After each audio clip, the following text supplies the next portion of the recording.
자, 반갑습니다, 구독자님들. 자, 오늘 2차전지 섹터 분위기가 좀 많이 좋았죠. 그래서 오늘 그렇게 무거운 포스코홀딩스도 5.88% 올라주면서 마감을 해줬고요. 평소보다도 거래 대금이 좀 더 들어와주는 모습으로 마감을 해줬습니다. 근데 다만 조금 아쉬운 거는 이전에 8월 5일 때랑 그리고 7월 11일 때 들어왔던 거래 대금보다는 조금 약했었던 거. 이거는 조금 아쉽기는 하지만 그래도 2차전지 전체적으로 섹터 분위기는 좋았던 점이 조금 긍정적인 부분일 수 있겠고요. 그래서 오늘도 좀 2차전지에 대해서 오늘 수급이 왜 이렇게 들어와 줬나에 대한 얘기를 해드릴 테니까 오늘도 영상 시청 잘 부탁드리고요. 구독과 좋아요 한 번씩만 꼭 좀 부탁드리도록 하겠습니다. 자, 본격적으로 이야기를 해드리자면 일단 오늘 시장 플로우는 어땠냐? 일단 오전장에 좀 기존 반도체 수급이랑 바이오 수급 같은 것들이 2차전지로 좀 많이 몰리는 그런 시장을 보여줬어요. 근데 오후에는 그래도 2차전지 수급이 조금 빠지면서 반도체로 살짝 옮겨가는 모습을 좀 포착을 했지만 그래도 여전히 2차전지는 좀 강하게 마감을 좀 해줬습니다. LG에너지솔루션 같은 경우에도 224일 장기 이평선 상향 돌파를 해주면서 배터리 섹터 분위기를 좀 반전을 시켜줬어요. 제가 항상 강조드리는 게 뭐냐면 자, 224일선 장기 이평선을 가지고 위에 있으면은 상방 추세, 아래 있으면은 하방 추세 이렇게 나눠서 꼭 보라고 말씀을 드렸어요. 근데 오늘 224일선을 비비다가 좀 강하게 돌파를 해주는 모습을 보고 2차전지 시장에 좀 화랑이 올 수도 있겠다라는 좀 생각을 해줬어요. 그래서 다른 애들도 보면은 삼성 SDI 같은 경우에도 계속해서 좀 올라와주고 있고 뭐 예를 들면은 에코프로도 좀 이격이 멀긴 하지만 그래도 좀 올라와주고 있는 상태입니다. 그리고 포스코홀딩스도 계속해서 올라와주고 있는 모습을 좀 긍정적으로 잘 보여주고 있습니다. 그래서 일단은 배터리 섹터 분위기를 좀 많이 반전시켜줬고요. 시장에서 2차전지가 바닥임을 인지하고 이 과거 2차전지 관련주들도 함께 동반 상승하는 모습을 보여줬습니다. 여기에 뭐 코스모 신소재라든지 뭐 기타 뭐 LG 화학이라든지 이런 애들도 다 올라와주는 시장이었어요. 그래서 2차전지 전체적으로 분위기가 오늘 좋았다. 그리고 장중에 포스코홀딩스가 세게 올라오면서 관련 밸류체인들 있죠. 포스코, 퓨처엠이나 엠텍, DX, 인터내셔널 얘네들한테도 수급이 굉장히 많이 붙었어요.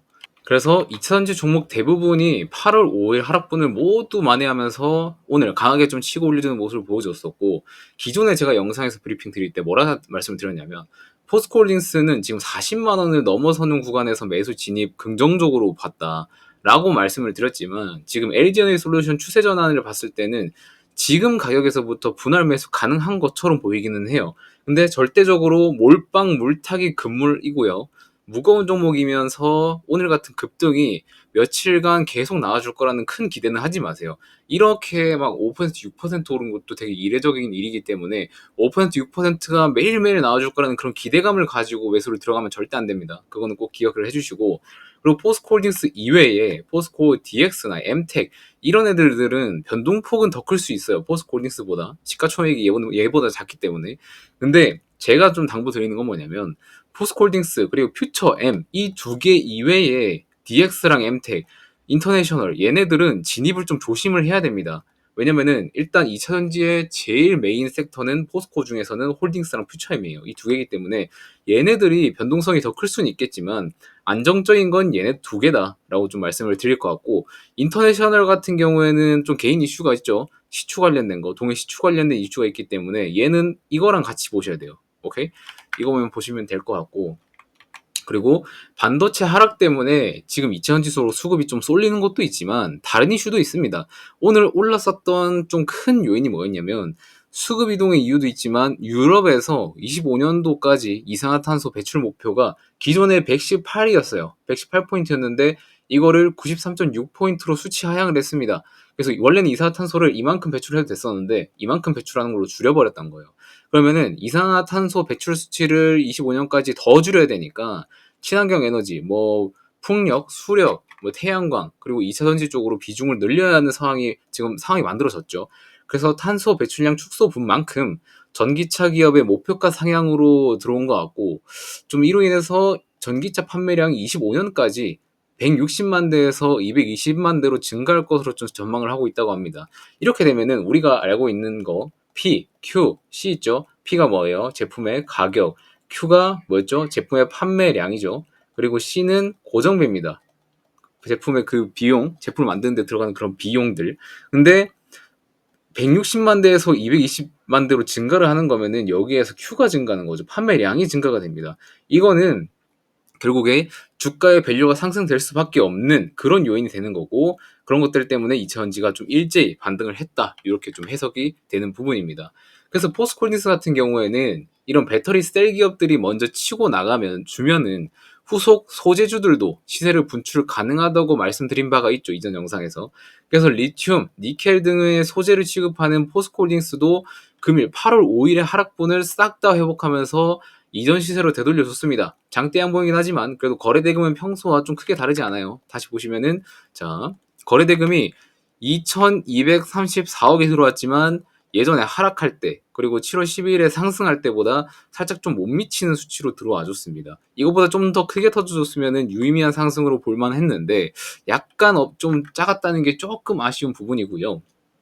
그래서 시장에서 뭐 주도 섹터의 반전을 불러일으키는 그런 트리거의 역할이 일단 되는 시장이긴 하지만 거래 대금이 좀 많이 들어온 건 아니라서 조금은 조심하게 봐야 된다라는 또 말씀을 좀 드리겠고, 과거에 7월 11일에 주가 상승이 일어났었던, 지금 이때 거래 대금이 크게 들어오고 양봉이 나타났었던 이때 이슈는 뭐였냐?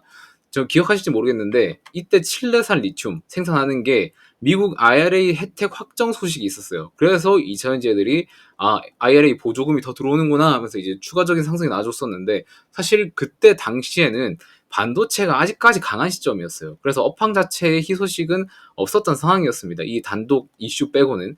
근데 오늘 상승 같은 경우에는 이차전지 업황 턴어라운드 이슈, 그리고 유럽발 산소 배출 감소 이슈, 그리고 목표 주가 상향의 영향이 있었기 때문에 이것들은 섹터 전체에 대한 영향입니다. 이때는 아예 섹터 내에 있는 일부 종목에 대한 그런 단독적인 거였고, 지금은 섹터 전체에 대한 이슈다.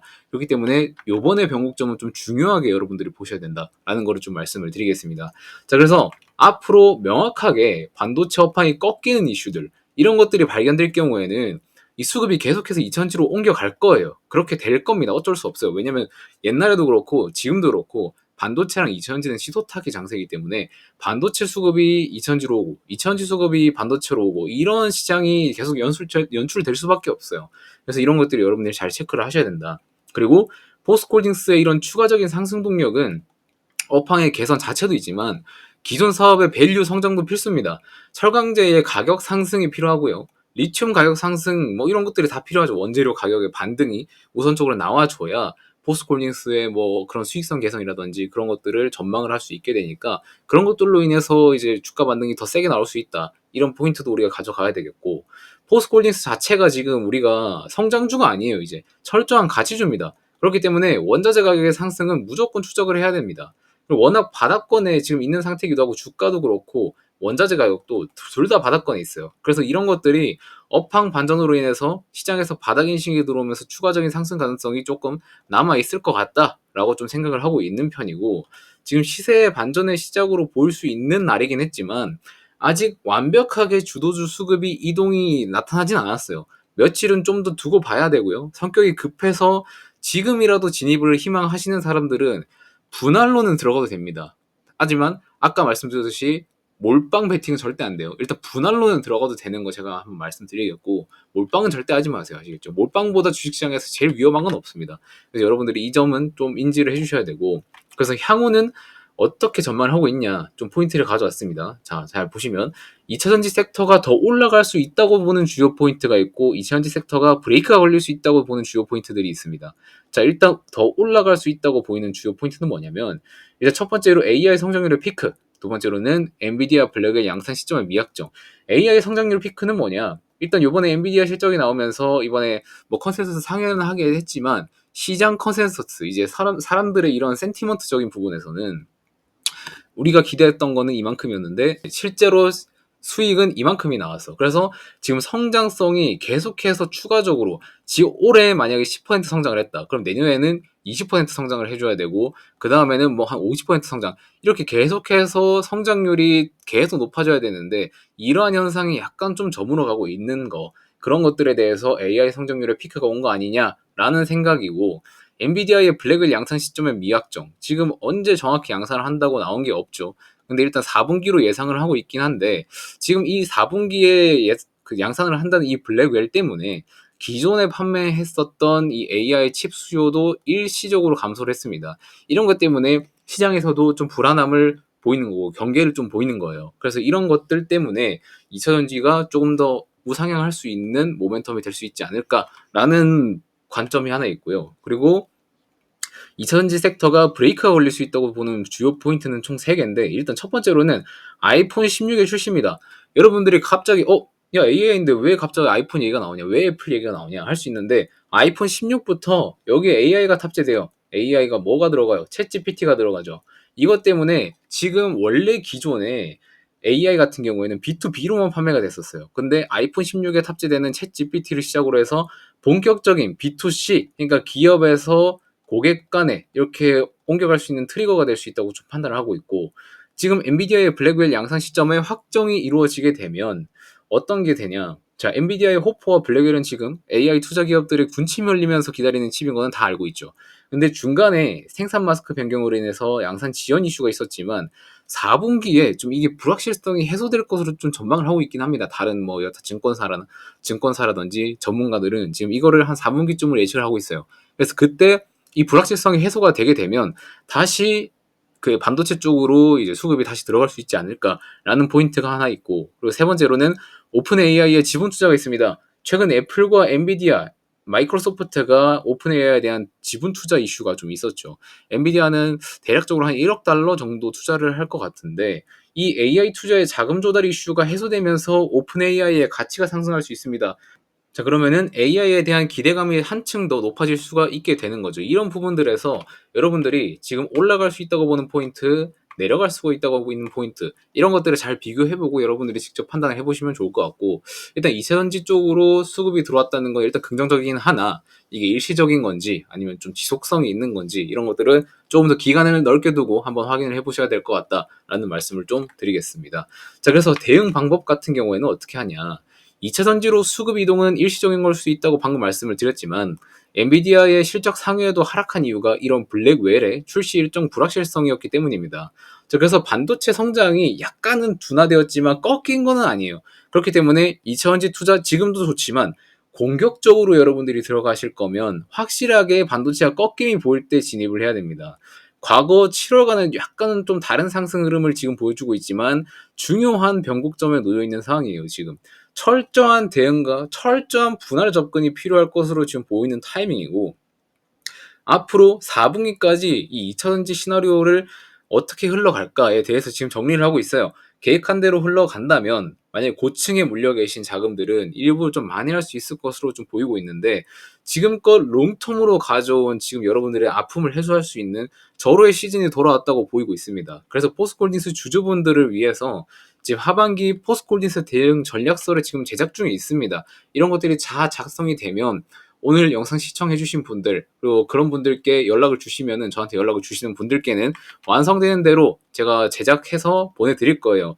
하반기에 포스코홀딩스 어떻게 대응을 할 수 있는지, 그리고 남은 이벤트들은 어떤 게 있는지, 그런 것들을 어느 시기에 적절하게 약간 좀 배분해서 들어가면 좋을지, 그런 것들을 다 작성해서 여러분들한테 자료집으로 좀 나눠줄 예정이니까, 지금 이거 받아보시고 싶으신 분들 계시면 이 위에 있는 번호로 보홀이라고 2글자만 보내주시면은 제가 작성되는 대로 순차적으로 연락 주신 만큼 제가 보내드리도록 하겠습니다. 그리고 여러분들이 지금 포스코홀딩스를 가지고 계시고 있지만 업황의 반전이 와서 멘징을 한다고 하지만, 사실상 그렇게 길게 보면은 여러분들은 지금 손해를 보는 거예요. 왜? 지금 물려있던 거를 본전에 탈출하면, 만약에 여러분들이 1년을 물려있던 2년을 물려있던 기간은 어느 정도인지 모르겠지만, 그 기간 동안 여러분들이 다른 종목에서 수익을 볼 수 있는 기회는 무궁무진하게 많았을 거예요. 그런 것들을 다 싹 다 갖다 버리고 포스코홀딩스에 거의 뭐 한종 몰빵 치다시피 지금 가지고 있었던 분들도 계시고, 아니면은 적은 여유 자금으로 다른 데서는 뭐 단타를 치든가 하고 남은 비중은 포스코홀딩스에서 물려 계신다던가, 그런 사람들이 꽤 있으실 거예요. 근데 그런 기회 비용을 날린다는 것 자체가 너무 아깝다는 겁니다. 여러분들이 2년 동안 물 타다가 본전에 나와봐요. 그럼 그건 손해예요. 왜? 은행에서도 2년 이자 넣어두면은 못해도 3% 2번은 받습니다. 그런 것들을 다 따져봤을 때 여러분들은 지금 손해를 보고 있는 게임을 하고 계신 거예요. 그렇기 때문에 포스코홀딩스 여러분들이 어느 정도의 비중을 가지고 있는지 모르겠지만, 만약에 50% 비중을 가지고 있다. 그럼 나머지 50% 비중이 놀고 있잖아요. 그럼 여기서 한 10% 비중만 여러분들이 다른 종목에서 놀아보란 거예요. 그러면 전체 비중에서 이게 5% 정도 되겠죠. 그럼 5%에서 요즘 최근에 바이오주들 잘 나가죠. 바이오 중에서도 유한양행, FDA, 미국 FDA 신청 받으면서 주가가 엄청나게 올라갔었고, FDA 하면 또 뭐 있어요? HLB 있죠. HLB도 FDA 이슈 받으면서 3배에서 5배 정도 올랐습니다. 유한양행도 바닥에서 보면은 한 5배 올랐어요. 이런 종목들, 바이오에서 사실 FDA만 붙으면은 지금 국장에서 엄청나게 올라가고 있는데, 그런 종목이 지금 하나 더 있다는 겁니다. 제가 사진으로 보여드리는 이 종목이 하반기, 그리고 25년도 상반기 이 사이에 FDA 신청 넣을 거예요. 여러분들 이거 찾아보시면 찾을 수 있는데, 아마 보실 분들은 뉴스 한번 찾아보시고요. 사실 이 FDA 뉴스가 붙으면 유한양행이나 HLB처럼 충분히 이 종목도 추가적인 상승 여력 충분합니다. 그렇기 때문에 여러분들이 포스코홀딩스 자금도 놀리시는데, 사실 5% 비중으로 이런 종목들 들어가 있으면은, 만약에 여기서 못해도 한 2배에서 3배를 먹었다 쳐요. 그러면은 본인 현금 비중에서 만약에 1,000만 원이라 칩시다. 1,000만 원에서 50만 원을 들어갔어. 50만 원을 들어가서 여기서 2배, 3배 먹어. 그러면은 이게 어떻게 돼요? 100만 원에서 150만 원이 되죠. 그럼 이러면 여러분들 전체 비중에서 얼마나 늘어난 거예요? 계산해봐요. 이것도 소액으로 위에 상방이 많이 열려있는 종목들을 투자하게 되면 그만큼 여러분 전체 계좌에서 들어올 수 있는 수익 구간이 어마어마합니다. 여러분들이 남는 비중으로는 이런 종목 한번 굴려보세요. 제가 포스코홀딩스 지금 물려 계신 분들, 변곡점에서 대기하고 있으신 분들을 위해서 리포트를 작성하고 있지만, 그런 리포트 작성 이외에도 이 종목에 대한 관련된 정보들도 같이 보내드리도록 하겠습니다. 일단 시장 변곡점에서 포스코홀딩스 전략 너무나도 필요하고요. 바이오 같은 경우에는 변동성이 워낙 심하다 보니까 이런 종목들은 비중 많이 태우시지 말고 대충 한 5에서 10% 정도만 들어가서 그냥 한번 즐기는 식으로 한번 해보세요. 사실 이거는 너무나도 재료도 좋은 종목이고, 그리고 미국 FDA 관련된 종목이기 때문에 사실상 지금 기관 수급도 계속 들어오고 있습니다. 그래서 여러분들이 기관이랑 외국인 수급 등이 올라타서 추가적인 수익을 내는 게 더 편한 거예요. 괜히 바닥 예상해서 잡는 것보다 그렇게 꾸준히 들어오는 수급을 등에 업고 거기에 올라타서 가는 게 훨씬 낫다는 겁니다. 아시겠죠? 그래서 일단은 포스코홀딩스 대응 전략, 그리고 관련된 이 종목에 대한 정보를 받아보고 싶으신 분들은 위에 있는 번호로 포홀이라고 보내주시면은 전략서랑 같이 해서 보내드리도록 하겠습니다. 자, 오늘 월요일 9월 첫 거래일이었는데 일단 2차전지가 올라줘서 너무 기분이 좋고요. 여러분들도 지금 마음고생이 너무 심할 거예요. 포스코홀딩스 언제 올라오나, 지금 내가 물려있는 가격까지 언제 올라오나, 이런 고민을 되게 많이 하실 건데, 사실 LG에너지솔루션이 추세를 많이 돌려줬기 때문에 2차전지에 대한 그런 시세 같은 것들은 추가적인 상승은 나타날 것으로 보고 있어요. 그래서 이런 장기적인 추세를 볼 때도 224일선 위에 있을 때는 상방 추세고 아래 있을 때는 하방 추세인데, 이제 상방 추세로 올라가고 있습니다. 이런 부분들에서 여러분들이 좀 중요하게 가져가야 될 건 뭐다? 포스코홀딩스 대응 전략입니다. 이런 것들 다 깔끔하게 다 챙기신 다음에 여러분들이 하반기에 대비를 해보셨으면 좋겠습니다. 자, 그러면은 전 내일 다시 여러분들께 좋은 정보 들고 찾아오도록 하겠습니다. 고맙습니다.